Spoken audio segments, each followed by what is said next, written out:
Hi friends, welcome back to మౌనంగా మీ మౌని. అందరూ ఎలా ఉన్నారండి? మేమైతే చాలా బాగున్నాం. మీరందరూ చాలా ఆనందంగా ఉన్నారని కోరుకుంటున్నాను. ముందుగా అందరికీ గుడ్ మార్నింగ్ అండి. ఇంకా ఇవాళ వీడియో వచ్చేసి కార్తీక పౌర్ణమి రోజు తీసిన వీడియో అనమాట. ఆ రోజు ఏమేమి చేశాననేది చూపిస్తున్నాను. వీడియో నచ్చితే చిన్న లైక్ ఇచ్చి సబ్స్క్రైబ్ చేసుకోండి. కార్తీక పౌర్ణమి మనకు శుక్రవారం పడింది కదండి, అంటే నిన్ననే అనమాట. శుక్రవారం మార్నింగే లేచేసి నేను కార్తీక స్నానం చేసేసి ఇల్లంతా కూడా శుభ్రం చేసేసి అలాగనే గడపను కూడా పూజించుకున్నానండి. గడపను పూజించిన తర్వాత ఇంకా ముగ్గురు కూడా వేసారనమాట. మార్నింగే నేను ఇవన్నీ పనులన్నీ చేసుకున్నానండి. వర్షం పడిందనమాట. ఇంకా ఏం చేస్తామో ఇంకా ఏమీ చేయలేక ఇంటి ముందు దీపాలు పెట్టుకొని అలాగనే ముగ్గులో దీపాలు అయితే పెట్టుకున్నాను. తులసికోట దగ్గర అయితే ఈరోజు కార్తీక పౌర్ణమి కదండి. కార్తీక పౌర్ణమి అంటే మనకు నిండు చందమామ అయితే కనిపిస్తూ ఉంటుంది. నిండు చందమామ కనిపిస్తూ ఉండగా 365 ఒత్తులు అయితే వెలిగించాలని మార్నింగే లేచి అంతా శుభ్రం చేసేసుకున్న. ఇంకా లాస్ట్ మినిట్లో చేద్దాము అన్నీ చేసేసుకుందాం అనే లోపల ఇంకా వర్షం అయితే స్టార్ట్ అయిందనమాట. ఇంకా ఏమీ చేయలేక ఇంటి ముందు అయితే దీపాలు పెట్టేస్తూ ఉన్నాను. మీరందరూ కార్తీక పౌర్ణమిని బాగా జరుపుకున్నారా? ముందుగా అందరికీ కార్తీక పౌర్ణమి శుభాకాంక్షలండి. శుక్రవారం కాబట్టి కమలం ముగ్గు వేసి కమలం ముగ్గు పైన నేను ఇలా దీపం అయితే వేశాను అనమాట. చాలా బాగుందండి. అసలు వర్షం పడకుండా అంటే చాలా అందంగా కనిపించేదండి. ఆ ముగ్గు అయితే ఎంత బాగా కుదిరిందంటే అంత బాగా కుదిరింది ముగ్గు అనేది. ముగ్గులో కొన్ని అలాగనే పూలను చల్లేసి కొంచెం ఒక్క చిన్న దీపం అయితే పెట్టేశానండి. చాలా అందంగా కనిపించిందండి. ఇంకా ఆ దీపాన్ని చూసుకుంటూ ఉండిపోయాను అనమాట. అంత అందంగా ఉంది. మార్నింగ్ లేయడం అయితే ఫోర్ ఓ క్లాక్కే లేచానండి. 4 o'clockకే లేచేసి అన్ని పనులు అయ్యేసరికి 5:30 అయింది. 5:30కి ఖచ్చితంగా ఇంకా వర్షం అయితే స్టార్ట్ అయిందనమాట. ఏమీ అస్సలు కుదరలేదండి ఈరోజు తులసికోట దగ్గర దీపాలు పెట్టడానికి అయితే. మార్నింగ్ కరెక్ట్గా కార్తీక పౌర్ణమి రోజే వర్షం పడుతూ ఉందండి.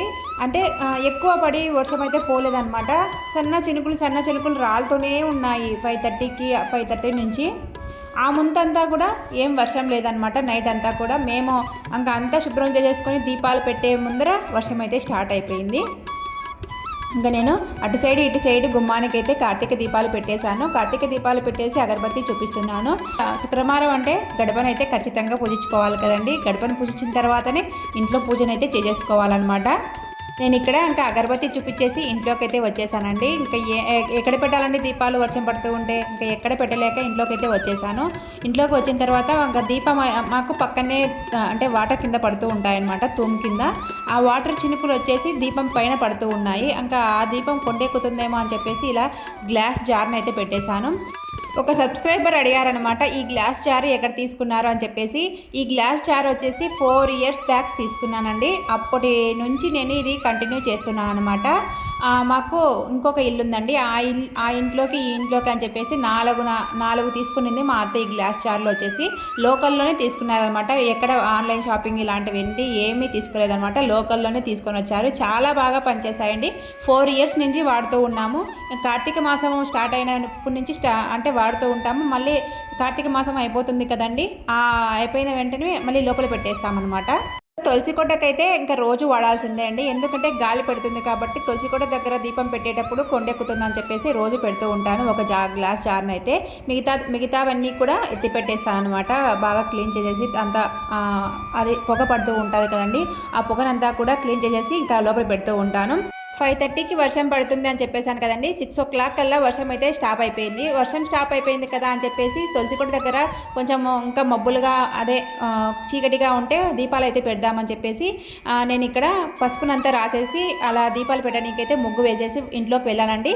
నేను దీపాలు తీసుకొని వచ్చేసరికే మళ్ళీ వర్షం స్టార్ట్ అయింది. ఇంకా అంతా పసుపు రాసేసినదంతా అలాగనే ముగ్గు వేసేసినంతా కూడా చెల్లాచెదరైపోయింది అనమాట.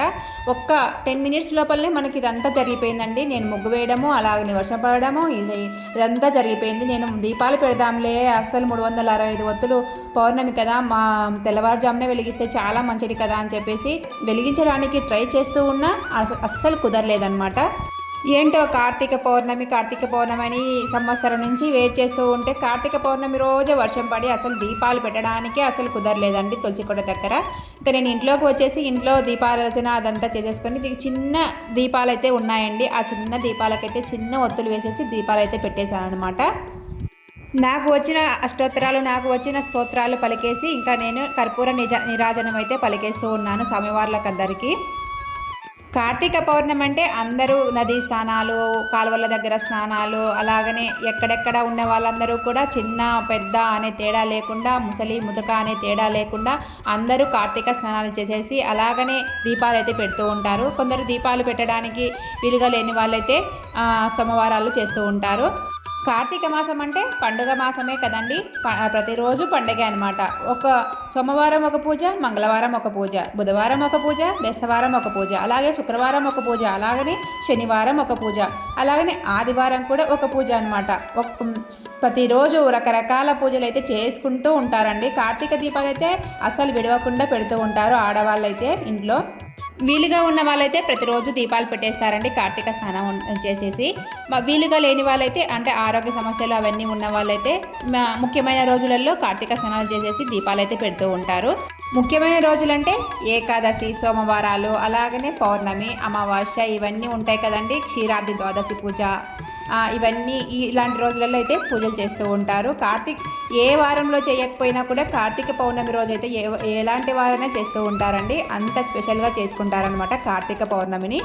తర్వాత కిచెన్లోకి వచ్చేసి కిచెన్లో నైట్ కడిగేసిన గిన్నెలన్నీ ఉంటే అవన్నీ సర్దేశానండి. సర్దేసేసి ఇంకా నేను ఆ రోజు పెసరట్టుకి అయితే వేసానండి. పెసరట్టు పిండి అయితే పట్టేసి అలాగనే పెసరట్టులోకి చట్నీని అయితే కొబ్బరికారాన్ని అయితే పచ్చి కొబ్బరికారాన్ని అయితే చేశాను అనమాట. చాలా టేస్టీగా ఉంటుందండి. ఎప్పుడు చేసినా కూడా పచ్చి కొబ్బరికారాన్ని అయితే చేస్తూ ఉంటాను. ప్రతి వారం అయితే టెంకాయ కొడుతూ ఉంటాం కదండి. ఆ టెంకాయ ఉప్పుల్ని నేను ఫ్రిడ్జ్లో పెట్టేస్తూ ఉంటాను. ఆ పచ్చి కొబ్బరినంతా నేను ఇక్కడ పచ్చడికి అయితే వాడుతూ ఉంటాను. తర్వాత నేను ఇక్కడ పెసరట్టుకైతే వేస్తున్నానండి. పెసరట్లు పాపకు టైం అవుతుందని చెప్పేసి నేను ఇక్కడ గబగబా ఇంకా పెసరట్టుకైతే వేస్తూ ఉన్నాను. చలికాలం కాబట్టి మార్నింగే లేచాం కదండి, కొంచెం చలిలాగా ఉంటే నేను ఇక్కడ కాఫీ అయితే కలుపుకున్నానండి. కాఫీ అంటే ఫిల్టర్ కాఫీ, టీలు అలాంటివి కాదండి. బ్రూ ప్యాకెట్లు ఉంటాయి కదా, ఆ బ్రూ ప్యాకెట్ని ఒకటి వేసుకొని అలాగనే కొంచెం షుగర్ వేసేసుకొని ఇంకా పాలు వేసేసుకొని తిరగొట్టుకొని ఇంకా తాగుతూ ఉంటానన్నమాట. చాలా టేస్టీగా ఉంటుందండి ఇలా తాగడం వల్ల. ఆల్మోస్ట్ అందరూ అలాగనే తాగుతూ ఉంటారులేండి. నేను కూడా అలానే తాగుతానన్నమాట కాఫీ అనేది. ఇలా పెసరట్టుకు వేసేసి నేను ఇక్కడ ఇంకా కాఫీని అయితే తాగుతున్నాను. ఎందుకంటే పెసరట్టు అలా కాలుతూ ఉంటుంది, నేను ఇక్కడ కాఫీ తాగినట్టు ఉంటుందని చెప్పేసి అక్కడే ఉండేసి చూసుకుంటూ ఉన్నాను. మనం పెన్నం మీద పెసరట్టు వేసేసి అలాగనే కాఫీ కూర్చొని తాగుతూ ఉన్నామనుకోండి, ఈ పెసరట్టు అనేది మాడిపోతుందని చెప్పేసి అక్కడే ఉండేసి కాఫీ తాగుతూ పెసరట్టుని అయితే చూసుకుంటూ ఉన్నాను. నేను కాఫీ తాగే లోపల ఇక్కడ పెసరట్టు కూడా రెడీ అయిపోయిందనమాట. పెసరట్టులోకి నేను ఇక్కడ ముందు రోజు చేసినటువంటి అవిసె గింజల పొడిని అయితే చల్లేస్తూ ఉన్నాను. ఈ అవిసె గింజల పొడి చాలా టేస్టీగా ఉంటుందండి. మనం మసాలా పెసరట్టులో కూడా వాడుకోవచ్చు అనమాట. కొద్దిగా అవిసె గింజల పొడి చల్లేసి ఇంకా పెసరట్టుని అయితే పాపకి ఇచ్చేస్తూ ఉన్నాను. పాప ఆ లోపల స్నానం చేసేసి ఇంకా వచ్చేసిందనమాట. వచ్చేసి ఇంకా టిఫిన్ తినడానికి అయితే రెడీ అయిపోయింది. నేను మళ్ళీ ఇంకొక పెసరట్టు కూడా వేసేస్తూ ఉన్నాను. ఇంకా ఒకటి తర్వాత ఒకటి వేసేస్తూ ఉంటానండి. పెసరట్లన్నీ కూడా ఒకటేసారి అయిపోతాయని చెప్పేసి ఇంకా లంచ్లోకి వచ్చేసి నేను ఇక్కడ అనపగింజల కూర అయితే చేస్తూ ఉన్నాను. అనపగింజల కూర అలాగనే టమాటా రైస్ అయితే చేశానండి. ఎందుకంటే కొంచెము చలి వాతావరణం కదా, కొంచెం స్పైసీగా తింటే బాగుంటుందని చెప్పేసి, అలాగనే జలుబులు రొంపలు అవన్నీ రాకుండా కొంచెం స్పైసీనెస్ తింటే నోటికి ఇంపుగా కూడా ఉంటుందని చెప్పేసి నేను ఇక్కడ టమాటా రైస్ని అయితే పెట్టేశాను. టమాటా రైస్ కూడా చాలా చాలా టేస్టీగా ఉందండి. ఇంకా టమాటా రైస్, అనపగింజల కూర అవన్నీ ఏం షేర్ చేయలేదండి, చూపిస్తున్నాను అంతే అనమాట. ఇంకా టమాటా రైస్ అలాగనే అనపగింజల కూర రెండు కూడా రెడీ అయిపోయాయి. ఇంకా తర్వాత నేను భోజనాల కార్యక్రమం అయిపోయిన తర్వాత నేను ఇక్కడ ముందు వీడియోలో లాంగ్ ఫ్రాక్ స్టిచ్చింగ్ కొద్దిగా చూపించాను కదండి, అదే లాంగ్ ఫ్రాక్ని నేను ఇంకా ఫుల్గా కుట్టేశాను అనమాట. ఆ వీడియో అంతా ఏం తెలియదు, కొద్దిగా లాస్ట్లో అయితే చూపిస్తున్నాను. నేను ఇక్కడ ఆ లాంగ్ ఫ్రాక్ అంతా కూడా కుట్టేసిన తర్వాత బొందెలకైతే ప్రిపేర్ చేసుకుంటున్నాను. బొందెలు అంటే వెనకల కట్టుకోవడానికి నాడాలు అనమాట. ఆ నాడాలు ఉంటే కొద్దిగా ఫిట్గా వస్తుంది కదా అని చెప్పేసి ఇక్కడ నేను నాడాలు అయితే కుడుతూ ఉన్నాను అనమాట. నాడాలు కుట్టేసి అలాగనే క్లాత్ అంతా కూడా బయటికి రాకుండా లోపలికి అయితే పెట్టేస్తానండి. చాలా బాగుంటాయి అనమాట. చిన్నపిల్లలు బొందెలు కట్టుకుంటారు కదా గౌన్లకి, అలాంటి టైప్లో అనమాట. ఇంకా నేను అంతా క్లాత్ అంతా కూడా కట్ చేసి ఇంకా లోపలికి వేస్తున్నానండి. పెన్ను తీసుకొని ఆ పెన్ను సహాయంతోనే నేను ఇంకా లోపలికి వేసేసి బొందలాగా ప్రిపేర్ చేస్తూ ఉన్నాను.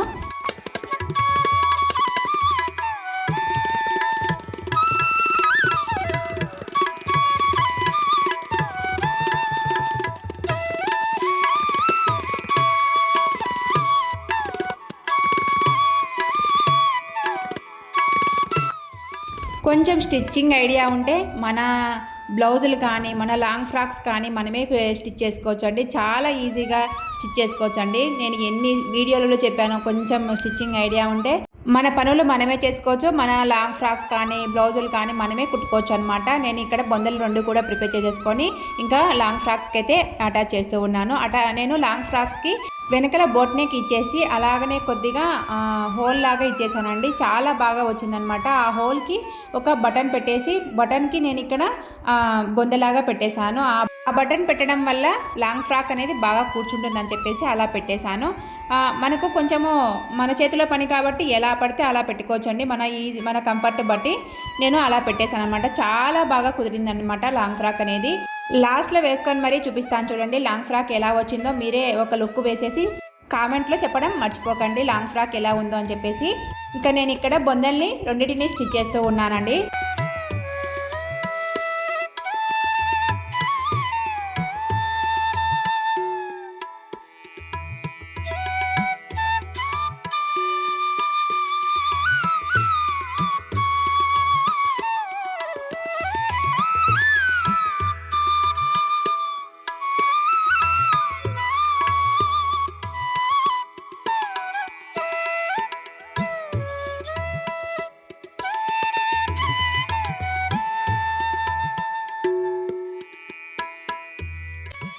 ఒక సైడ్ అయితే స్టిచ్ చేశాను కదండి, ఇంకొక సైడ్ కూడా స్టిచ్ చేస్తూ ఉన్నాను. స్టిచ్ చేసిన తర్వాత మనం పైన స్టిచ్ చేస్తే అవి కూర్చున్నట్టు కనిపిస్తాయి. అందుకోసం అని చెప్పేసి పైన వేస్తూ ఉన్నాను స్టిచ్. ఇంకా తర్వాత రెండింటిని అలాగనే కుట్టేసిన తర్వాత లాంగ్ ఫ్రాక్ అనేది లుక్ అయితే ఇలా ఉందన్నమాట. అండ్ నేను ఇక్కడ బొందెలని రెండింటిని కుట్టేసి కట్టేసి చూపిస్తున్నాను. చూడండి ఎంత బాగా వచ్చాయో. చేతులు కూడా పఫ్ ఇచ్చానమాట. చాలా చాలా బాగా కుదిరిందండి. ముందరి నెక్ అయితే ఇలా డైమండ్ షేప్ అయితే ఇచ్చేసానమాట. చాలా చాలా బాగా వచ్చిందండి డైమండ్ షేప్ కూడా. కింద కొంచెం ఫ్రిల్స్ అయితే అటాచ్ చేశాను. ఫైనల్ లుక్ అయితే లాంగ్ ఫ్రాక్ అనేది ఇలా వచ్చిందనమాట. ఒక శారీని నేను ఇలా డిజైన్ చేసుకున్నానండి లాంగ్ ఫ్రాక్ లాగా. చాలా చాలా బాగా కుదిరిందండి. మీకు వీడియోలో ఎలా కనిపిస్తుందో నాకైతే తెలియదు, కానీ వేసుకుంటే కూడా కంఫర్ట్ లాగా ఉంది. అలాగనే బాగా నీట్గా కుదిరింది, బాగా కూర్చుంది అనమాట లాంగ్ ఫ్రాక్ అనేది. వెనకల చూడండి నేను డ్రాప్ షేప్ ఇచ్చాను కదా, వెనకల చూపిస్తున్నాను చూడండి. లాంగ్ ఫ్రాక్ ఎలా వచ్చిందో కింద కామెంట్లో చెప్పడం అస్సలు మర్చిపోద్దండి. నాకు కూడా తెలుస్తుంది కదా మీ అభిప్రాయం ఏంటో ఈ లాంగ్ ఫ్రాక్ మీద. బాగా స్టిచ్ చేశానా లేదా అని చెప్పేసి ఒక చిన్న కామెంట్ అయితే పెట్టండి. లాంగ్ ఫ్రాక్ అనేది వెనకల బొందలు అయితే కట్టేశాను కదండి. ఆ బొందలు కట్టడం వల్ల మనకు వెనకల అనేది అంటే లూజ్గా ఉన్నా కూడా మనకు కొద్దిగా బిరుగా కట్టేసుకోవచ్చు అనమాట లాంగ్ ఫ్రాక్ అనేది. లాంగ్ ఫ్రాక్ లుక్ అయితే ఫైనల్గా ఇలా ఉందన్నమాట. నా వీడియోస్ కానీ నా వ్లాగ్స్ కానీ మీకు నచ్చినట్లయితే చిన్న లైక్ ఇచ్చి సబ్స్క్రైబ్ చేసుకోండి. ఉంటానండి, బాయ్.